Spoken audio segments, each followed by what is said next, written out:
আজ বাঁকুড়া জেলায় বিষ্ণুপুর বিধানসভায় মরার অঞ্চল ১৫০ নম্বর বুথে একটি আইএসএফের কর্মসূচি অনুষ্ঠিত হয়।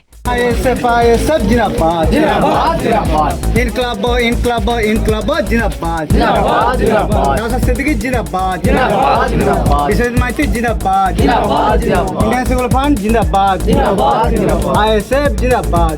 এই কর্মসূচি উপস্থিত ছিলেন সভাপতি ইউসুফ আলী মণ্ডল, গোলাম আলী খান, ঈদ মোহাম্মদ ও আরও নেতৃত্ব কর্মীরা। অনেক ঘুরে আছে বলে ছোট লাগে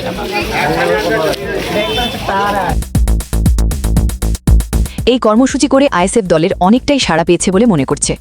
মরার অঞ্চলের মানুষের যে ঢল আর চোখে পড়ার মতো, এখন মানুষ শুধু ভাইজানকেই চাইছে।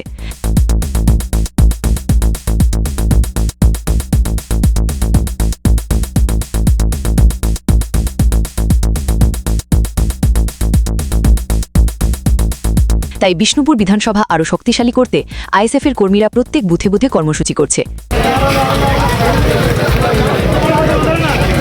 এখন মানুষ দলে দলে আইএসএফে যোগ দিচ্ছে।